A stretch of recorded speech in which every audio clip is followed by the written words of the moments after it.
북한 고려항공은 세계에서 가장 폐쇄적인 국가의 유일한 항공사입니다. 이곳의 승무원들은 날개 달린 감시 대상이라 불리며 외부 세계를 엿볼 수 있는 특권과 극도의 통제 속에서 일합니다. 언제든 사소한 실수로 처벌받을 수 있는 위험 속에서 한 승무원은 베이징에서 우연히 마주한 자유의 불빛에 이끌렸습니다. 중국 신문을 잠깐 보았다는 이유로 강등된 후 그녀에게 찾아온 마지막 기회는 결코 돌아올 수 없는 선택을 하게 만들었습니다. 숨막히는 감시망을 빠져나와 라오스 강을 건너고 태국을 거쳐 그녀가 찾아낸 자유의 의미는 무엇이었을까요? 저는 김선영입니다. 고려항공 승무원이 되기까지의 과정은 많은 사람들이 상상하는 것과는 다릅니다. 흔히들 북한에서 비행기를 탈 수 있는 직업은 최고의 충성심을 가진 사람만 가능하다고 생각하지만 실상은 그렇지 않았습니다. 제 아버지는 무역관리국 소속 3과 실무 간부였고 어머니는 외화식당에서 조리원으로 일했습니다. 우리 가족은 정치적으로 문제가 없는 일반적인 평양 시민이었죠. 특별히 뛰어난 성분도 위험한 성분도 아닌 무난한 출신이었습니다. 고려항공 승무원 선발 기준에는 외모와 키, 그리고 기본적인 외국어 능력이 중요했습니다. 선발 당시 면접관은 제 외모가 단정하고 지정된 기내 방송을 암기할 수 있는 외국어 능력이 있다는 점을 높이 평가했습니다. 중국어와 러시아어 몇 마디를 할 수 있었기 때문이죠. 정확한 발음보다는 외워서 말할 수 있는 능력이 중요했습니다. 선발 과정에서 외국에 친척이 있는지, 해외에서 온 편지나 전화를 받은 적이 있는지도 물었습니다. 이런 것들이 하나라도 있으면 탈락할 가능성이 높았죠.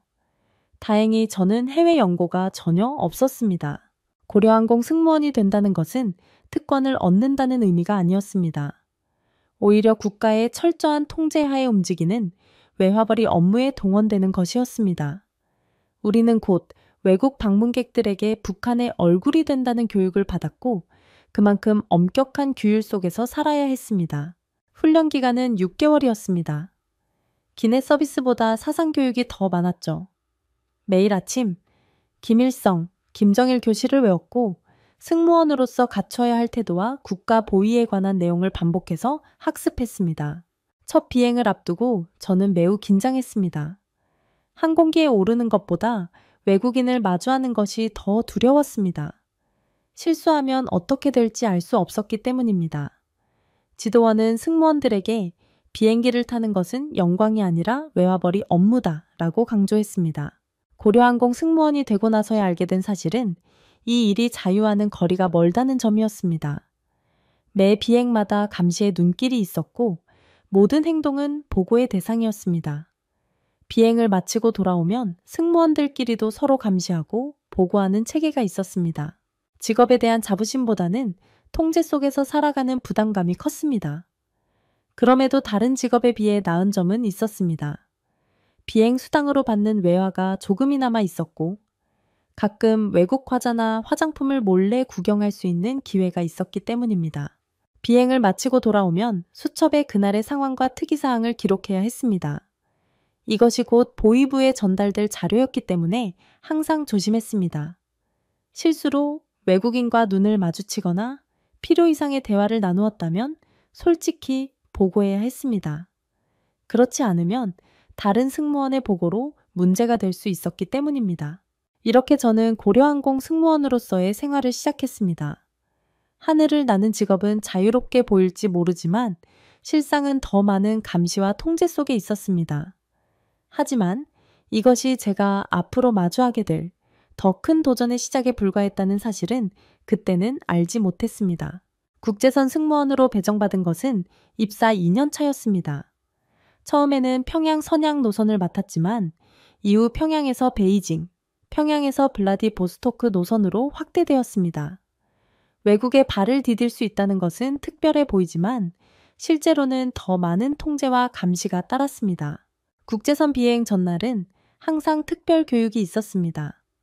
보위 지도부 담당자가 와서 외국에서 지켜야 할 규칙들을 일일이 설명했죠. 외국인과의 불필요한 대화 금지, 외국 물건을 함부로 만지지 말 것, 단체 행동 이탈 금지 등 규칙은 끝이 없었습니다. 귀국 후에는 보위 지도부에 상세한 보고서를 제출해야 했습니다. 베이징 첫 비행은 긴장의 연속이었습니다. 공항에 도착해서도 다른 승무원들과 함께 움직여야 했고 인솔자 없이는 화장실조차 갈 수 없었습니다. 호텔에 도착하면 짐을 검사받았고 방은 항상 2인 1실이었습니다. 이것도 서로를 감시하게 하는 방법 중 하나였죠. 호텔 방에서도 자유롭게 말할 수 없었습니다. 도청 장치가 있다는 것을 알았기 때문입니다. 중요한 얘기는 메모로 주고받거나 물소리를 틀어놓고 작은 소리로 속삭였습니다. 심지어 방 안에서도 북한의 지도자에 대한 충성심을 표현해야 했습니다. 비행 업무가 늘어날수록 감시의 눈길도 더 강해졌습니다. 한 달에 2번 진행되는 승무원 회식은 사실상 또 다른 사상 검열의 장이었습니다. 술잔이 몇 순배 돌면 간부들은 승무원들의 충성심을 시험하기 시작했습니다. 모두가 지켜보는 가운데 갑자기 지도자에 대한 찬양을 요구받기도 했죠. 저는 그런 자리에서 최대한 눈에 띄지 않으려 노력했습니다. 필요할 때만 웃고 질문을 받으면 간결하게 대답하며 항상 지도자를 찬양하는 말로 마무리했습니다. 이것은 생존 전략이었습니다. 제 진짜 생각을 드러내는 순간 모든 것이 끝날 수 있었기 때문입니다. 이런 통제 속에서 저는 점점 더 갑갑함을 느꼈습니다. 비행기 안에서 창밖을 볼 때마다 구름 위의 세상은 너무나 자유로워 보였습니다. 하지만 저는 날개가 달린 감시 대상에 불과했습니다. 자유롭게 하늘을 나는 것 같지만 실제로는 철창 속에 갇힌 새와 같았죠. 어느 날 출근길에 저는 우연히 북한을 떠난 탈북자에 관한 이야기를 들었습니다. 그것은 아주 작은 소문이었지만 제 마음 깊숙한 곳에 의문을 심었습니다. 여기서 벗어나면 어떻게 될까? 그 생각은 한번 시작되자 쉽게 지워지지 않았습니다. 그러나 그런 생각을 누구에게도 표현할 수 없었습니다. 승무원 숙소에서 함께 지내는 룸메이트도 믿을 수 없었습니다. 가장 친한 친구라도 내일은 나를 고발할 수 있었기 때문입니다. 저는 점점 더 말수가 줄어들었고 모든 행동을 계산하게 되었습니다. 비행 업무가 늘어날수록 외부 세계와의 차이점을 더 많이 느꼈습니다. 외국 승객들은 자유롭게 말하고 웃고 비판하기도 했습니다. 그들의 옷차림, 소지품, 심지어 표정까지도 자유로워 보였습니다. 저는 항상 정해진 유니폼을 입고 정해진 미소를 지으며 정해진 말만 해야 했습니다.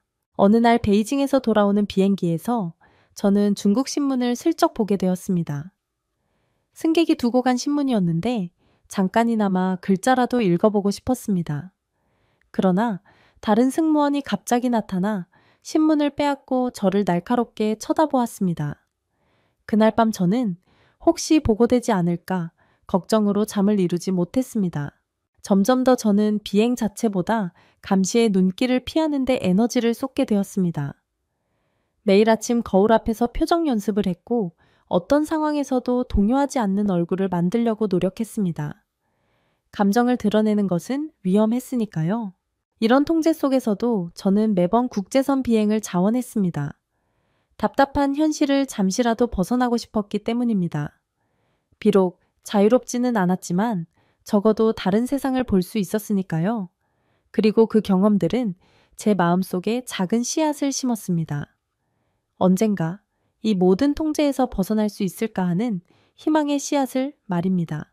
갑작스러운 변화는 2년차 가을에 찾아왔습니다. 국제선 비행 일정표에서 제 이름이 사라진 것입니다. 처음에는 단순한 실수라고 생각했습니다. 그러나 그 다음 주에도 제 이름은 없었습니다. 마침내 관리부에 문의했을 때 상부 지시로 국제 노선에서 제외되었다는 답변을 들었습니다. 공식적인 이유는 과도한 외부 노출에 따른 재교육 필요였습니다. 무슨 뜻인지 정확히 알 수 없었지만 누군가 저를 사상적으로 문제가 있다고 보고했다는 의미일 수 있었습니다. 저는 평양국제공항 수화물 업무로 배치 변경되었습니다. 하늘에서 땅으로, 국제선에서 국내 업무로의 강등이었습니다.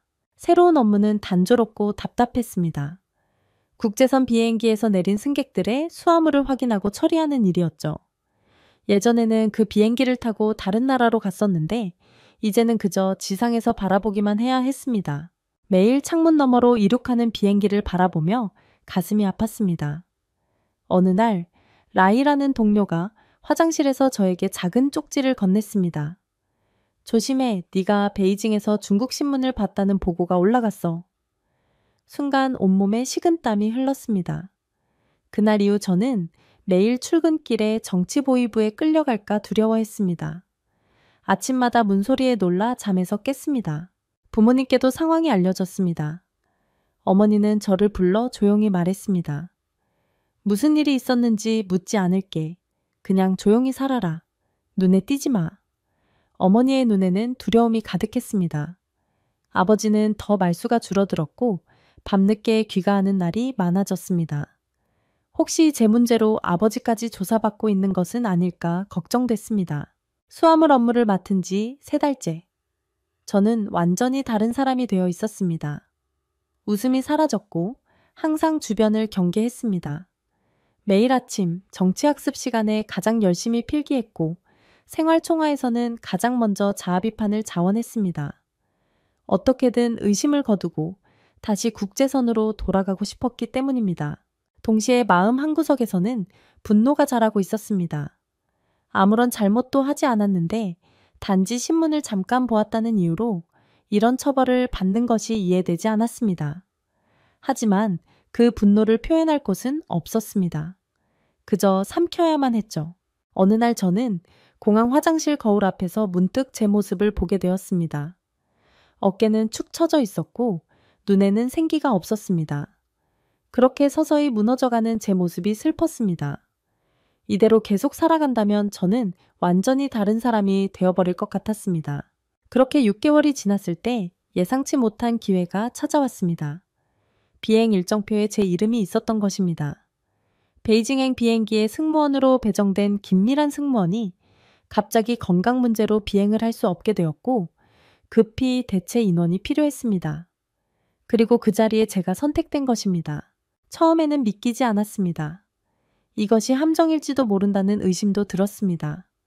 하지만 어떤 이유로든 저는 다시 하늘로 돌아갈 기회를 얻었습니다.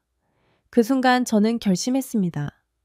이번 기회를 절대 놓치지 않겠다고. 그리고 이 기회가 마지막일지도 모른다는 생각이 머릿속을 스쳤습니다. 비행 준비를 하면서 짐을 최소화했습니다. 필요한 것만 챙기고 나머지는 모두 버렸습니다. 제가 사라진 후 가족들이 조사받을 때 의심을 살 만한 흔적을 남기고 싶지 않았기 때문입니다. 일기장과 개인 사진들도 모두 불태웠습니다. 아무도 모르게 말입니다. 비행 전날, 저는 부모님께 평소보다 조금 더 오래 인사드렸습니다. 마지막이 될지도 모른다는 생각에 마음이 아팠지만 티를 낼 수는 없었습니다. 아버지는 늘 그렇듯 신문을 읽고 계셨고 어머니는 저녁 준비를 하고 계셨습니다. 평범한 일상이었지만 제 눈에는 모든 것이 소중하게 보였습니다. 비행 당일, 저는 평소보다 더 열심히 일했습니다. 의심을 피하기 위해 승객들에게 더 친절하게 대했고 다른 승무원들과도 평소보다 활기차게 대화했습니다. 내 안에서는 폭풍이 휘몰아치고 있었지만 겉으로는 평온해 보이도록 최선을 다했습니다. 베이징 공항에 도착했을 때 저는 비행 잡지를 뒤적이며 무심코 박미영의 번호가 적힌 쪽지를 확인했습니다. 아직 그 번호가 유효할지, 박미영이 저를 기억할지, 도움을 줄 수 있을지 모든 것이 불확실했지만 지금 저에게는 이것이 유일한 희망이었습니다. 호텔에 도착한 후 저는 다른 승무원들과 함께 방을 배정받았습니다. 이번에도 2인 1실이었고 룸메이트는 김정아 승무원이었습니다. 김정아 승무원은 제가 국제선에서 제외되었을 때 저와 거리를 두었던 사람 중 하나였습니다. 함께 있는 동안 저는 평소와 다름없이 행동하려 노력했습니다. 그날 밤 호텔 전화로 박미영에게 연락했습니다. 다행히 번호는 여전히 유효했고 박미영은 저를 기억했습니다. 제가 탈출하고 싶다는 말을 꺼내자 박미영은 잠시 침묵했습니다. 하지만 곧 저를 도와주겠다고 말했습니다. 이튿날 오후 3시, 호텔 근처 쇼핑몰에서 만나기로 약속했습니다. 그 전화 통화 후 저는 밤새 잠을 이루지 못했습니다. 내일이면 모든 것이 달라질 것이라는 생각에 가슴이 뛰었습니다. 두려움과 기대가 뒤섞인 감정이었습니다. 무엇보다 걱정되는 것은 가족이었습니다. 제가 사라지고 나서 부모님께 어떤 일이 생길지 생각하면 가슴이 아팠습니다. 하지만 이대로 북한에 남아있는다면 저는 평생 감시와 통제 속에서 살아야 한다는 사실도 알고 있었습니다. 새벽녘, 저는 결심을 굳혔습니다. 이 기회를 놓치면 다시는 오지 않을 것이라고 생각했습니다. 어떤 대가를 치르더라도 자유를 향한 이 한 걸음을 내딛기로 했습니다. 창문 밖으로 보이는 베이징의 불빛들이 저를 부르는 것 같았습니다. 아침이 되자 예상치 못한 소식이 들려왔습니다. 비행기의 기술적 결함이 발견되어 귀국 일정이 하루 연기되었다는 것입니다. 이것은 저에게 준비할 시간을 더 주는 운명의 도움이었습니다. 하지만 동시에 긴장감도 커졌습니다. 하루가 더 길어질수록 계획이 노출될 위험도 컸기 때문입니다. 그날 오후 저희 일행은 호텔 근처 쇼핑몰을 방문하게 되었습니다. 항상 그렇듯 인솔자와 함께 단체로 움직였습니다. 제 심장은 미친 듯이 뛰고 있었지만 얼굴에는 아무런 표정을 드러내지 않으려 했습니다. 쇼핑몰에 도착한 후 저는 화장실에 가야 한다고 말했습니다. 인솔자는 다른 승무원과 함께 가라고 지시했고 이성미 승무원이 저와 함께 가게 되었습니다. 화장실에 들어간 후 저는 이성미 승무원에게 속이 안 좋다며 조금 시간이 걸릴 것 같다고 말했습니다. 이성미 승무원은 잠시 망설이다가 밖에서 기다리겠다고 했습니다. 저는 화장실 칸에 들어가 깊게 숨을 들이마셨습니다. 이제 돌이킬 수 없는 순간이 온 것입니다. 쇼핑몰은 복잡했고 사람들로 붐볐습니다. 저는 재빨리 방향을 바꾸어 약속 장소로 향했습니다. 심장이 터질 듯이 뛰었지만 평온한 표정을 유지하려 노력했습니다. 약속 장소에 도착하자 박미영이 이미 기다리고 있었습니다. 박미영은 저를 알아보고 고개를 끄덕였습니다. 말없이 저를 따라오라는 손짓을 했고 저는 그대로 따라갔습니다. 박미영은 쇼핑몰 주차장으로 저를 안내했고 그곳에서 기다리고 있던 차에 올랐습니다. 차 안에는 중년의 남성이 운전석에 앉아 있었습니다. 차는 바로 출발했고 저는 뒷좌석에서 고개를 숙인 채로 있었습니다. 혹시 북한 보위부 요원들이 쫓아올까봐 두려웠습니다. 차는 베이징 외곽으로 향했고 약 2시간 후 우리는 한 작은 마을에 도착했습니다. 그곳에서 저는 영길 외곽의 민가로 안내받았습니다. 그 집은 조용하고 눈에 띄지 않는 곳이었습니다. 박미영은 저에게 이곳에서 며칠간 머물게 될 것이라고 말했습니다. 또한 브로커를 통해 라오스 국경으로 가는 일정을 조율 중이라고 했습니다. 저는 긴장된 마음으로 고개를 끄덕였습니다. 이제 돌아갈 수 없는 강을 건넌 것입니다. 민가에 도착한 첫날 밤, 저는 북한에서 온 다른 탈북자 2명을 만났습니다. 한 명은 30대 초반의 여성이었고 다른 한 명은 20대 후반의 남성이었습니다. 그들도 저와 같은 꿈을 꾸며 여기까지 왔다고 했습니다. 우리는 서로의 신분을 밝히지 않았지만 같은 처지라는 것만으로도 위안이 되었습니다. 민가에서의 생활은 조용했습니다. 낮에는 창문을 열지 않았고 밖으로 나가지도 않았습니다. 식사는 집주인이 가져다 주었고 우리는 최대한 소리를 내지 않으려 노력했습니다. 마을 사람들이 의심할 수도 있었기 때문입니다. 은신 중이던 셋째 날, 브로커라는 남성이 찾아왔습니다. 그는 저에게 라오스 국경으로 가는 계획을 설명했습니다. 비용은 생각보다 많았지만 저는 가지고 있던 돈을 모두 내밀었습니다. 그것은 제가 비행 수당으로 모아둔 전부였습니다. 브로커는 돈을 확인한 후 이틀 후에 출발할 것이라고 말했습니다. 기다리는 동안 저는 끊임없이 제 선택에 대해 생각했습니다. 가족에 대한 걱정이 가장 컸습니다. 제가 탈북했다는 사실이 알려져 부모님께 어떤 일이 생길지 생각하면 가슴이 무너졌습니다. 하지만 이미 돌이킬 수 없는 선택을 했고 앞으로 나아갈 수밖에 없었습니다. 넷째 날 밤, 저는 작은 텔레비전에서 북한 뉴스를 보게 되었습니다. 그 순간 현실감이 밀려왔습니다. 불과 며칠 전까지 저는 그 체제 안에 있었습니다.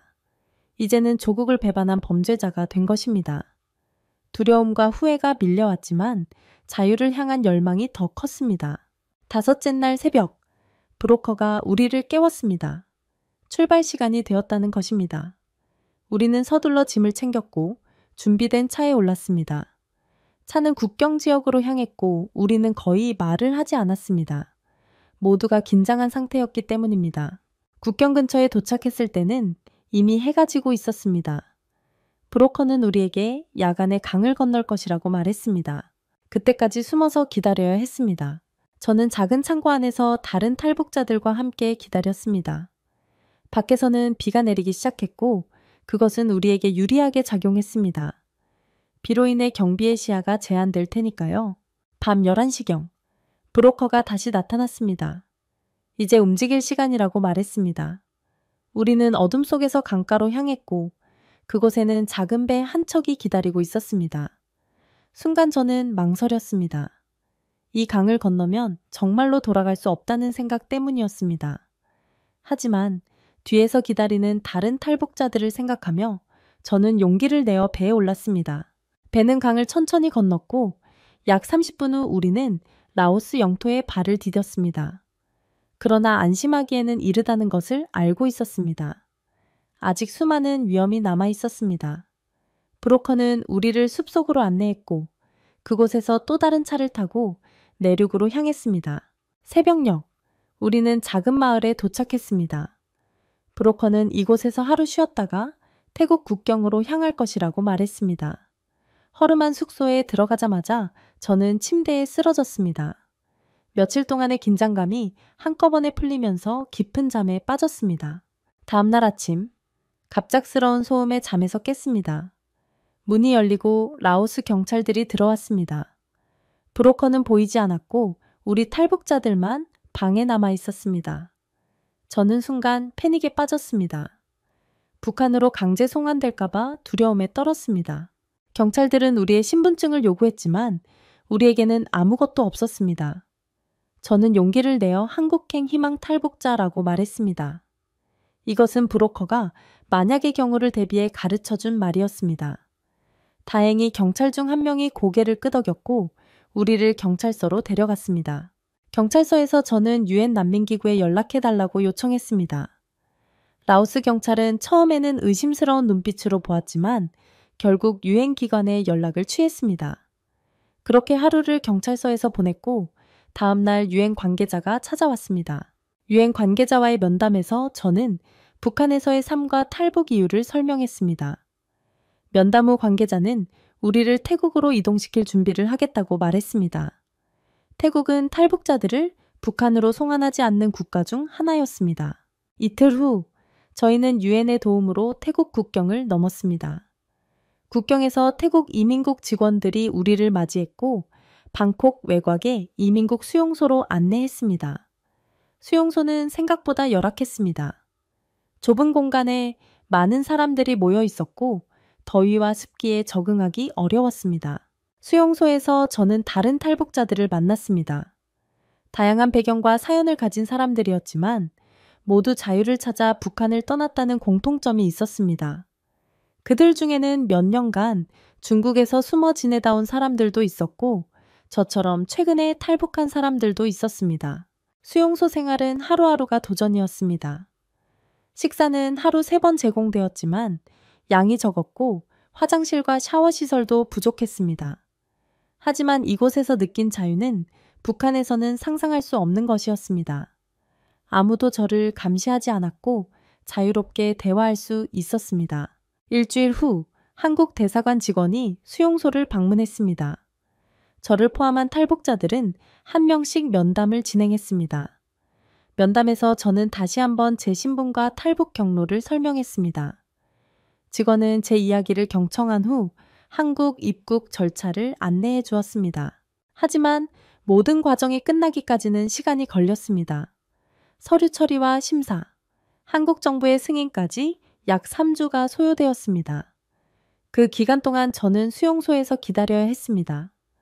불안과 기대가 교차하는 시간이었지만 한국행이 확정되었다는 사실만으로도 큰 위안이 되었습니다. 수용소에서의 마지막 날, 저는 함께 지내던 탈북자들과 작별 인사를 나눴습니다. 서로 다른 날짜에 한국으로 출발하게 되어 아쉬웠지만 언젠가 한국에서 다시 만날 수 있기를 희망했습니다. 그들과 나눈 이야기와 경험은 제 마음속에 깊이 남았습니다. 마침내 한국 대사관을 통해 한국행 항공편이 배정되었습니다. 방콕 공항으로 향하는 길, 저는 복잡한 감정에 휩싸였습니다. 북한을 떠나온 지 한 달이 채 되지 않았지만 제 인생은 완전히 바뀌어 있었습니다. 두려움과 기대, 슬픔과 희망이 뒤섞인 채 비행기에 올랐습니다.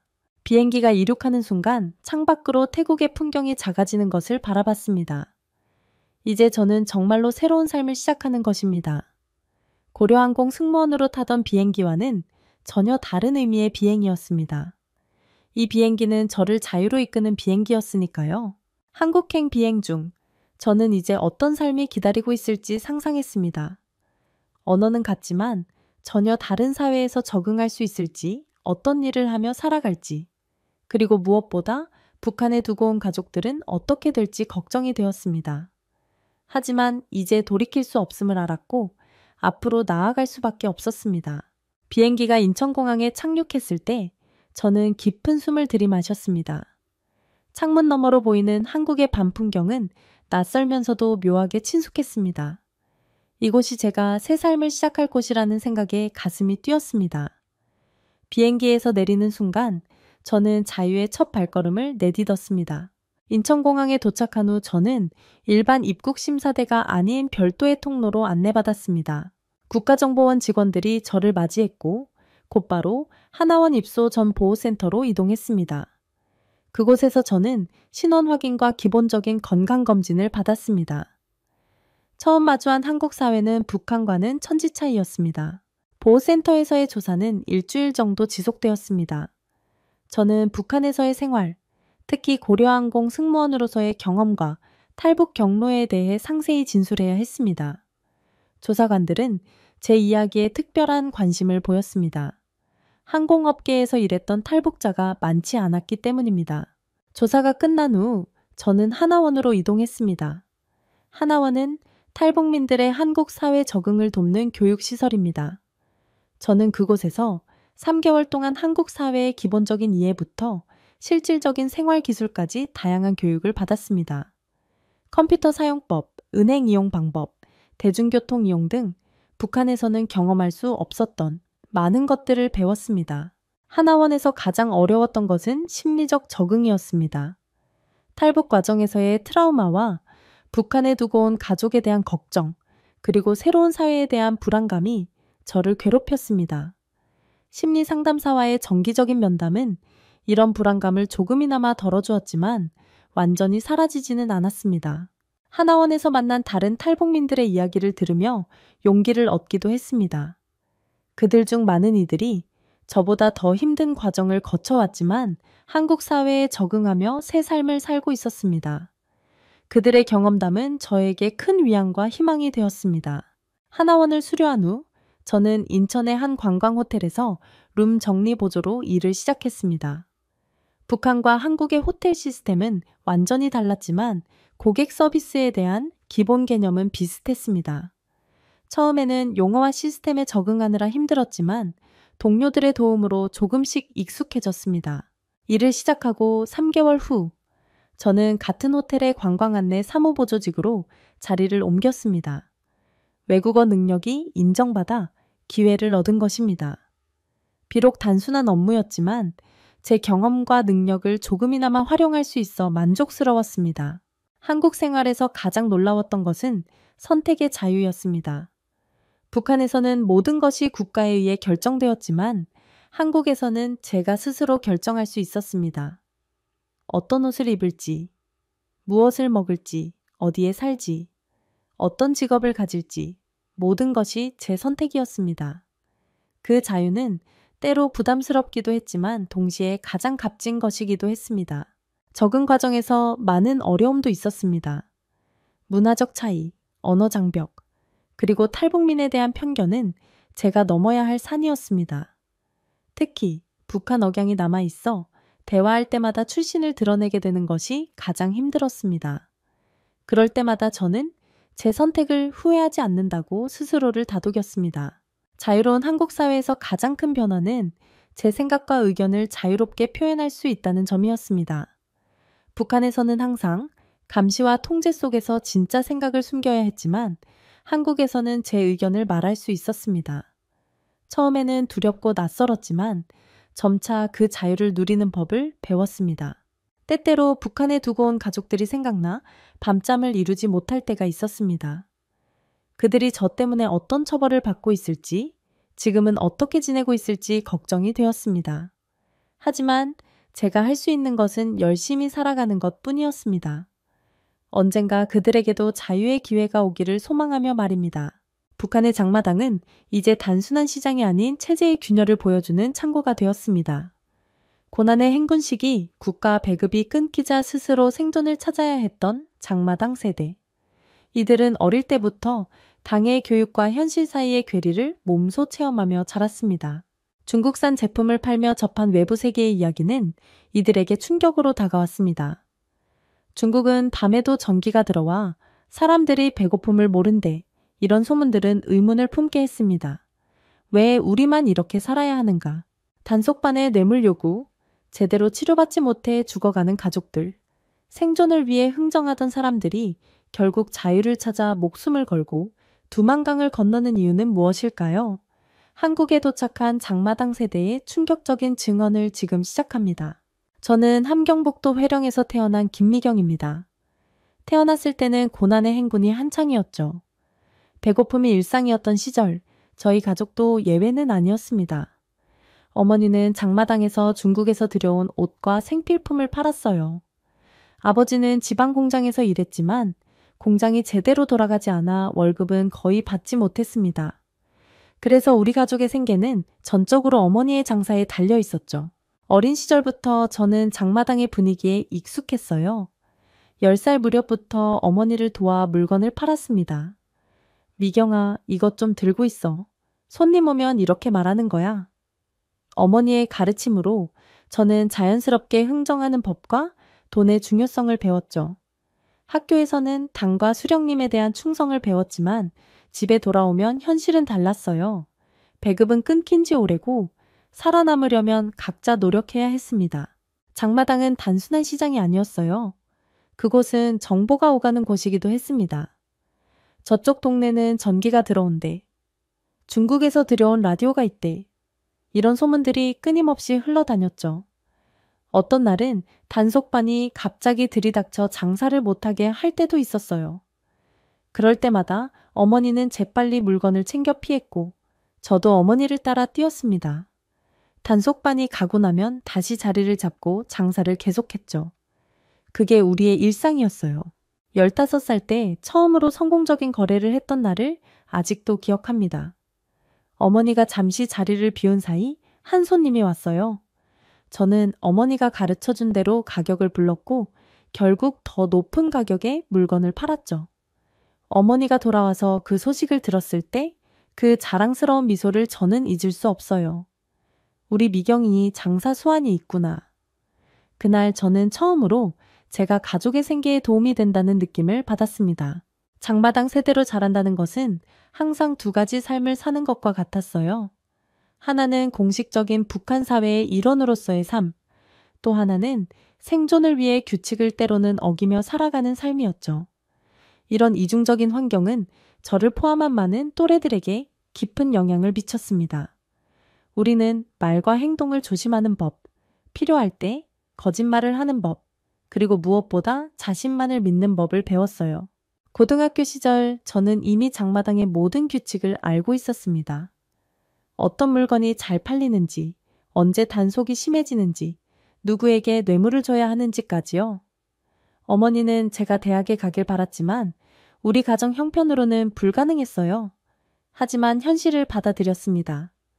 그때 만난 친구 박지영은 저와 비슷한 처지였어요. 지영이도 장마당에서 장사를 했고 우리는 금방 친해졌죠. 미경아, 너는 국가가 우리에게 해준 게 뭐가 있다고 생각해? 어느 날 지영이가 조용히 물었어요. 이런 질문은 위험했습니다. 하지만 장마당 세대인 우리에게는 자연스러운 의문이었죠. 글쎄, 나는 내가 번 돈으로 살고 있는데 저도 조심스럽게 대답했어요. 우리는 겉으로는 충성을 맹세하면서도 마음속으로는 다른 생각을 품고 있었습니다. 지영이와 저는 장마당에서 만난 사람들로부터 외부 세계에 대한 이야기를 들었어요. 중국에서 물건을 가져오는 상인들이 들려주는 이야기는 마치 동화 같았습니다. 중국은 밤에도 전기가 들어와 사람들이 배고픔을 모른대. 이런 이야기들은 저희에게 충격이었어요. 이게 정말 사실일까요? 우리가 배운 것과는 너무 달랐죠. 겉으로는 당의 지침을 잘 따르는 모범 청년인 척했어요. 생활총화에도 빠짐없이 참석했고 대중집회에서는 큰 소리로 구호를 외쳤습니다. 하지만 속으로는 다른 생각이 가득했죠. 어느 날 지영이가 말했어요. 미경아, 우리 이렇게 살다가 늙어 죽는 거 아닐까? 그 말에 가슴이 찔렸습니다. 정말 그럴지도 모른다는 두려움이 들었어요. 장마당에서는 다양한 사람들을 만났습니다. 어떤 이들은 북한 체제를 비난했고 어떤 이들은 여전히 충성을 다짐했어요. 저는 그 사이에서 갈팡질팡했죠. 뭐가 옳은지 알 수 없었습니다. 다만 확실한 건 제가 돈을 벌어야 가족이 살 수 있다는 사실이었어요. 한 번은 장마당에서 심각한 갈등을 목격했습니다. 한 여성이 단속반에게 붙잡혔는데 그녀는 격렬하게 저항했어요. 이거밖에 없어요. 이걸 팔아야 아이들이 먹을 수 있다고요. 그녀의 절규가 아직도 귓가에 맴돌아요. 단속반은 결국 그녀의 물건을 모두 압수했고 그녀는 바닥에 주저앉아 울었습니다. 그날 밤 저는 생각했어요. 이게 정말 우리가 살아야 할 방식일까? 시간이 지날수록 저는 북한 사회의 모순을 더 명확히 보게 됐습니다. 학교에서 배운 이상과 현실의 괴리가 너무 컸어요. 당은 우리 모두가 평등하다고 가르쳤지만 실제로는 계층이 뚜렷했죠. 돈 있는 사람들은 법을 피해갈 수 있었고 없는 사람들은 억울함을 참아야 했습니다. 지영이와 저는 자주 미래에 대해 이야기했어요. 나중에 결혼하면 어떤 남자를 만나고 싶어? 지영이가 물었죠. 돈 많이 버는 사람이면 좋겠어. 아니면 최소한 배급이 잘 나오는 직장에 다니는 사람이라도. 제 대답이었어요. 사랑보다 현실적인 조건이 중요했습니다. 그게 장마당 세대의 현실이었죠. 어느 날 지영이가 흥분해서 저에게 왔어요. 미경아, 내 사촌이 중국으로 시집갔대. 거기서 잘 살고 있대. 지영이의 눈은 반짝였지만 저는 불안했습니다. 중국으로 시집간다는 건 위험한 일이었어요. 잘못하면 인신매매 피해자가 될 수도 있다고 들었거든요. 하지만 그런 위험에도 불구하고 많은 북한 여성들이 그 길을 택했습니다. 그만큼 북한에서의 삶이 절망적이었던 거죠. 장마당에서의 경험이 쌓이면서 저는 점점 더 장사 수완을 발휘하게 됐어요. 처음에는 단순히 어머니를 도와 물건을 팔았지만 점차 제가 직접 장사를 하기 시작했습니다. 중국 국경 지역의 거래처를 통해 상품을 들여와 판매했죠. 특히 화장품과 의류는 이윤이 좋았어요. 북한 여성들도 예뻐지고 싶은 마음은 같으니까요. 저 물건은 얼마예요? 어느 날 한 여성 손님이 물었어요. 5만 원입니다. 하지만 언니에게는 특별히 4만 원에 드릴게요. 제가 답했죠. 흥정은 장마당의 필수 요소였습니다. 그 여성은 잠시 고민하더니 결국 물건을 샀어요. 이런 작은 성공들이 모여 제 자신감을 키웠습니다. 하지만 장마당 활동이 늘어날수록 단속반의 눈에 더 자주 띄게 됐어요. 특히 단속반원 김대위는 저를 유독 자주 괴롭혔습니다. 장사가 잘 되나 보네. 그런데 허가증은 있어? 그의 말투에는 항상 위협이 숨어 있었죠. 처음에는 뇌물로 해결했어요. 조금의 돈을 주면 그날은 넘어갔습니다. 그러나 시간이 지날수록 김대위의 요구는 점점 커졌어요. 이번엔 좀 더 줘야겠는데 그의 욕심은 끝이 없었죠. 뇌물을 주는 일이 부담스러워졌지만 장사를 계속하기 위해서는 어쩔 수 없었습니다. 이런 상황을 겪으면서 저는 북한 사회의 부패와 불공정함을 더 강하게 느꼈어요. 장마당에서 일하다 보니 다양한 정보도 접할 수 있었습니다. 중국에서 들어온 DVD를 통해 외부 세계의 모습을 조금씩 보게 됐어요. 물론 이건 매우 위험한 일이었죠. 발각되면 정치범 수용소에 갈 수도 있었으니까요. 하지만 호기심을 억누를 수 없었습니다. 외부 세계는 저희가 배운 것과 너무 달랐어요. 한 번은 단속반에게 거의 잡힐 뻔했습니다. 갑자기 단속이 시작됐고 모두가 도망치는 혼란 속에서 제 물건 대부분을 버려야 했어요. 그날 저는 많은 손해를 봤죠. 집에 돌아와 울면서 어머니에게 말했어요. 이렇게 살아야 하나요? 왜 우리는 이렇게 고생해야 하죠? 어머니는 저를 꼭 안아주셨습니다. 미경아, 살아남는 게 중요한 거야. 우리는 강해야 해. 장마당에서는 생존을 위한 치열한 경쟁이 벌어졌어요. 같은 물건을 파는 사람들끼리의 경쟁도 있었고 단속반과의 숨바꼭질도 있었죠. 이런 과정에서 저는 빠르게 성장했습니다. 눈치도 좋아졌고 사람 보는 안목도 생겼어요. 누가 진짜 살 의향이 있는지, 누가 그냥 가격만 알아보는지 한눈에 알 수 있었죠.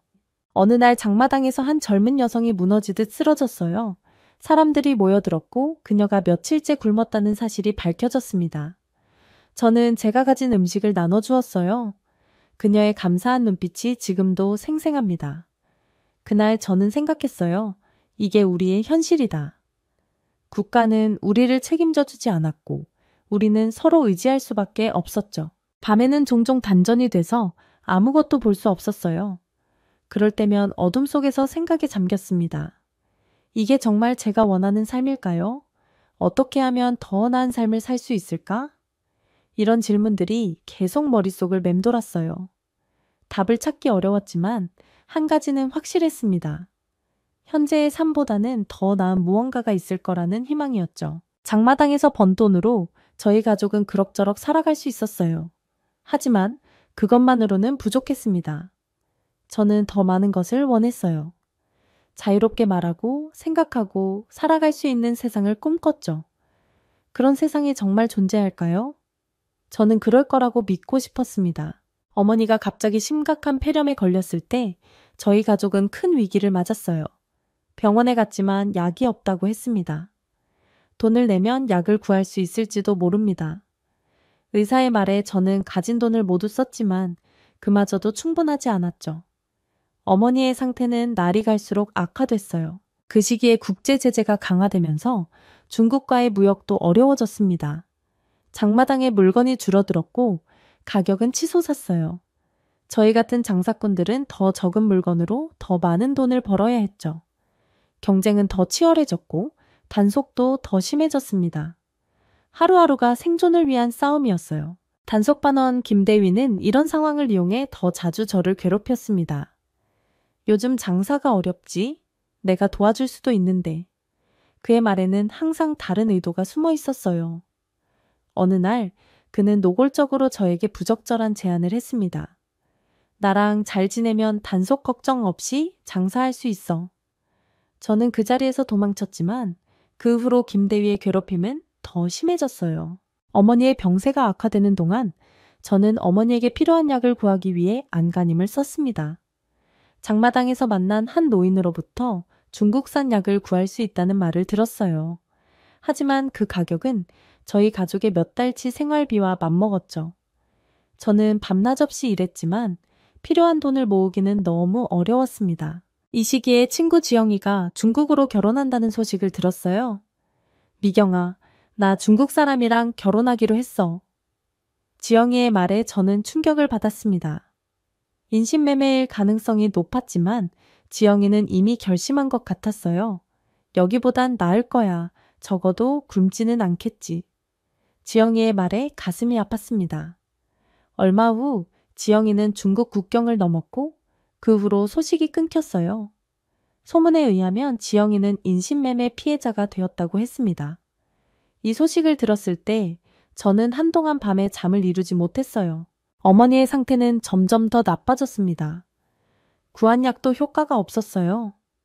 미경아, 미안하다. 엄마가 더 오래 함께 있어주지 못해서. 어머니의 말에 저는 울음을 참을 수 없었어요. 아니에요, 어머니. 반드시 나아질 거예요. 하지만 저조차도 그 말을 믿지 못했습니다. 어느 날 밤 어머니는 저의 손을 꼭 잡으셨어요. 미경아, 너는 더 나은 삶을 살아야 해. 이곳을 떠나는 것도 생각해봐. 어머니의 말에 저는 놀랐습니다. 북한을 떠난다는 건 상상조차 해본 적 없었어요. 그건 너무 위험하고 불가능한 일처럼 느껴졌죠. 하지만 어머니의 말씀은 제 마음 한켠에 자리 잡았습니다. 결국 어머니는 적절한 치료를 받지 못한 채 돌아가셨어요. 장례를 치르면서 저는 깊은 슬픔에 잠겼습니다. 어머니는 제게 모든 것을 주셨지만 저는 어머니의 병을 고칠 수 없었어요. 그때 처음으로 북한이라는 나라가 미워졌습니다. 왜 이렇게 기본적인 의료조차 받을 수 없는 걸까요? 왜 우리는 이렇게 살아야 하는 걸까요?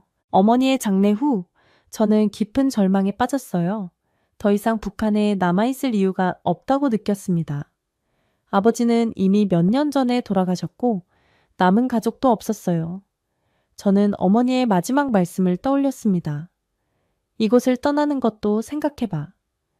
그때부터 저는 탈북에 대해 진지하게 생각하기 시작했어요. 어머니의 죽음 후 저는 깊은 슬픔에 잠겼습니다. 집은 텅 비어 있었고 무엇보다 제 마음이 비어 있었어요. 장마당에 나가는 것조차 힘들었죠. 하지만 살아가기 위해서는 계속해서 장사를 해야 했습니다. 그러면서도 머릿속에는 계속 어머니의 마지막 말씀이 맴돌았어요. 이곳을 떠나는 것도 생각해봐. 처음에는 탈북이 불가능한 꿈처럼 느껴졌습니다. 너무 위험했고 계획을 세우는 것조차 쉽지 않았어요. 하지만 장마당에서 물건을 사러 온 한 여성으로부터 중요한 정보를 듣게 됐죠. 그녀는 조용히 말했어요. 중국 쪽에 친척이 있어요? 내가 아는 사람이 도와줄 수도 있어요. 처음에는 함정인지 의심했지만 여러 번 만나면서 그녀가 진심이라는 것을 알게 됐습니다. 그 여성의 이름은 선영이었어요.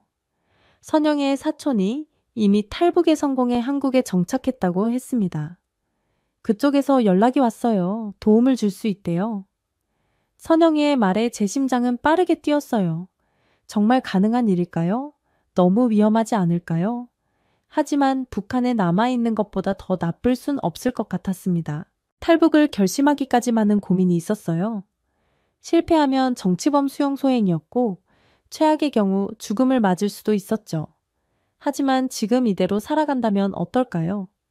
김대휘 같은 사람들에게 계속 시달리며 굶주림과 두려움 속에서 살아가야 했습니다. 그건 살아있는 것이지 진짜 삶이 아니었어요. 결심을 굳히고 나서 저는 선영이를 통해 브로커를 만났습니다. 그는 매우 조심스러웠어요. 말을 조심해. 여기선 벽에도 귀가 있어. 브로커는 탈북 비용으로 상당한 돈을 요구했습니다. 저는 장마당에서 번 돈과 어머니가 남긴 금반지를 모두 내놓았어요. 그것만으로는 부족했지만 브로커는 나머지는 중국에 도착한 후 일을 해서 갚으면 된다고 했습니다. 의심스러웠지만 다른 선택지가 없었어요. 탈북 준비를 하면서 가장 어려웠던 건 마음의 준비였습니다. 고향을 떠난다는 건 모든 것을 버리는 것과 같았어요. 어머니의 무덤도 더 이상 찾을 수 없게 될 거였고 친구들과도 영원히 이별해야 했죠. 그럼에도 불구하고 저는 더 나은 삶을 위해 이 모든 것을 감수하기로 했습니다. 탈북 전날 밤 저는 어머니의 무덤을 찾았어요. 어머니, 저 이제 가야 해요. 더 나은 곳에서 살게요. 어머니가 바라시던 대로요. 눈물이 멈추지 않았습니다. 이게 마지막 작별 인사가 될 거라는 걸 알았기 때문이죠. 무덤 앞에 작은 꽃을 놓고 돌아섰어요. 뒤돌아보지 않으려 했지만 결국 한 번 더 어머니의 무덤을 바라봤습니다. 그 모습을 마음에 새기고 싶었어요. 집으로 돌아와 짐을 챙겼습니다. 많은 것을 가져갈 수 없었어요. 필요한 옷 몇 벌과 약간의 식량, 그리고 어머니의 사진 한 장이 전부였죠. 사진을 가져가는 것은 위험했지만 저는 그 위험을 감수했어요. 어머니의 얼굴이 잊히는 것이 더 두려웠으니까요. 밤새 잠을 이루지 못했습니다. 내일이면 모든 것이 달라질 거라는 생각에 두려움과 기대가 교차했어요. 탈북에 성공할 수 있을까? 중국에서는 어떤 삶이 기다리고 있을까? 그리고 언젠가 진짜 자유를 찾을 수 있을까? 이런 질문들로 머릿속이 가득 찼죠. 브로커와 만난 곳은 인적이 드문 장마당 뒷골목이었습니다. 그는 짧게 지시했어요. 내 뒤를 따라와. 말은 하지 마. 저는 조용히 고개를 끄덕였죠. 그날부터 며칠 동안 저희는 국경 지역으로 이동했습니다. 직접적인 경로가 아닌 우회로를 택했어요. 단속을 피하기 위해서였죠. 국경마을에 도착하니 다른 탈북자들이 모여 있었습니다. 모두 3명이었어요. 한 젊은 여성과 중년 부부였죠. 그들의 눈에도 저와 같은 두려움과 결연한 의지가 보였습니다. 우리는 말없이 서로를 바라봤어요. 같은 운명을 건 사람들이라는 연대감이 있었죠. 브로커는 날이 어두워질 때까지 기다렸어요. 오늘 밤 강을 건널 거야. 수비대가 교대하는 시간을 노릴 거니까 내 신호를 기다려. 그의 말에 저는 심장이 멎는 듯 했습니다. 드디어 그 순간이 온 거였어요. 강을 건너면 북한을 떠나는 겁니다. 돌이킬 수 없는 선택이었죠. 깊은 어둠이 내리자 브로커가 신호를 보냈어요. 우리는 강가로 조용히 이동했습니다. 두만강은 생각보다 넓었고 물살도 빨랐어요. 브로커가 말했죠. 이 부분은 수심이 얕아. 걸어서 건널 수 있어. 하지만 조심해. 소리내지 말고 빠르게 움직여. 저는 떨리는 다리로 강물에 발을 디뎠습니다. 얼음처럼 차가웠어요. 4월이었지만 북한의 밤은 여전히 춥습니다. 강을 건너는 동안 제 심장은 터질 듯이 뛰었어요. 물은 점점 깊어져 허리까지 차올랐고 강한 물살에 몸이 휩쓸릴 뻔했습니다. 앞서 가던 젊은 여성이 미끄러져 소리를 냈을 때 모두 얼어붙었어요. 멀리서 총소리가 들렸습니다. 수비대가 우리를 발견한 걸까요? 브로커는 급하게 외쳤어요. 서두르세요. 빨리. 우리는 목숨을 걸고 강을 건너기 시작했죠. 강을 다 건너자 브로커는 우리를 숲속으로 재촉했어요. 뒤를 돌아보니 북한 쪽에서 휘날리는 손전등 불빛이 보였습니다. 수비대가 분명 뭔가를 발견한 것 같았어요. 우리는 숨을 죽이고 더 깊은 중국 땅으로 들어갔습니다. 이제 북한을 떠난 거예요. 감격, 두려움, 불안이 한꺼번에 밀려왔죠. 중국에 도착한 첫날, 우리는 국경 근처의 작은 농가에 숨었습니다. 브로커의 동료가 그곳에서 우리를 기다리고 있었어요. 일단 여기서 며칠 쉬고 다음 장소로 이동할 거예요. 그는 우리에게 마른 옷과 간단한 식사를 제공했죠. 북한에서는 상상할 수 없는 풍요로운 식사였습니다. 하지만 안도할 시간도 없었어요. 우리는 여전히 위험한 상황이었으니까요. 중국에서의 생활은 생각보다 훨씬 어려웠습니다. 불법 체류자 신분이라 언제든 북한으로 강제 송환될 위험이 있었어요. 브로커는 우리를 국경에서 떨어진 농촌 지역으로 데려갔습니다. 그곳에서 저는 농장 일을 하며 숨어 지냈어요. 하루 종일 고된 일을 했지만 받는 돈은 매우 적었습니다. 그나마도 대부분은 브로커에게 탈북 비용으로 갔죠. 중국에서 몇 개월 동안 저는 많은 탈북 여성들의 비참한 현실을 목격했어요. 일부는 인신매매로 중국 남성에게 팔려가기도 했고 어떤 이들은 강제로 결혼하기도 했습니다. 저도 한 번은 그런 위험에 처했어요. 브로커의 동료가 저를 중국 남성에게 소개시켜 주려 했거든요. 좋은 조건이야. 잘 살 수 있을 거야. 그의 말에 저는 단호하게 거절했습니다. 저는 단지 자유롭게 살고 싶을 뿐이에요. 다행히 제가 일하던 농장 주인은 비교적 선한 사람이었어요. 그는 제 상황을 이해하고 도움을 주었습니다. 너는 여기 있어선 안 돼. 더 안전한 곳으로 가야 해.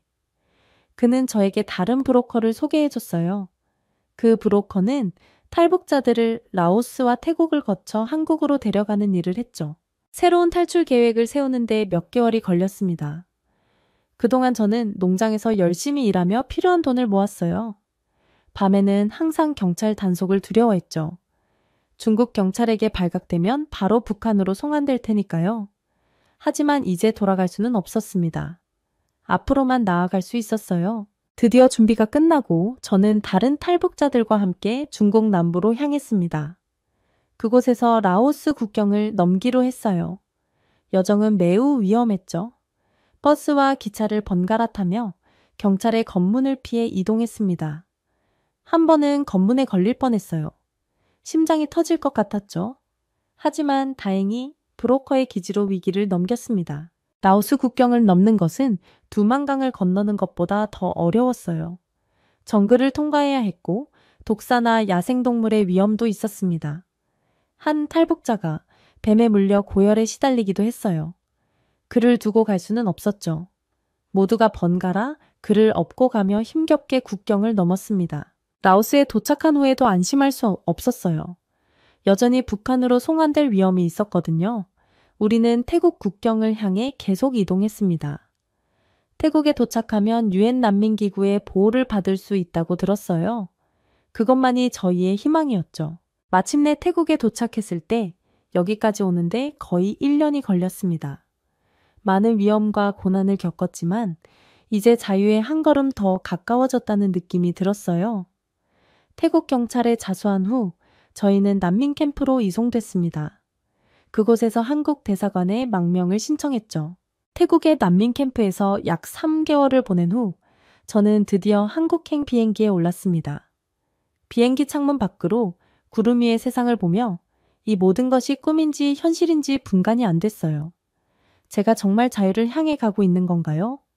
마음 한편에는 여전히 두려움이 있었습니다. 낯선 나라에서 어떻게 살아갈 수 있을까요? 인천공항에 도착했을 때 저는 눈물을 참을 수 없었어요. 공항의 규모와 화려함은 북한에서는 상상도 할 수 없는 것이었습니다. 국정원으로 이동하는 버스 안에서 저는 서울의 밤 풍경을 넋을 잃고 바라봤어요. 이게 정말 현실인가? 질문이 끊임없이 머릿속을 맴돌았죠. 국정원 조사를 마치고 하나원에서의 3개월은 한국 사회 적응을 위한 중요한 시간이었습니다. 그곳에서 저는 남한의 역사, 문화, 경제 시스템에 대해 배웠어요. 컴퓨터 사용법, 대중교통 이용법 같은 실용적인 기술도 배웠죠. 처음에는 모든 것이 낯설고 어려웠습니다. 특히 남한 사람들의 빠른 말투와 외래어가 섞인 언어는 이해하기 힘들었어요. 미경 씨, 오늘 수업 어땠어요? 하나원의 선생님께서 물으셨죠. 아직 어려워요. 특히 컴퓨터요. 북한에서는 써본 적이 없거든요. 제가 솔직하게 답했습니다. 선생님은 웃으며 말씀하셨어요. 괜찮아요. 모두 처음엔 그래요. 천천히 배우면 돼요.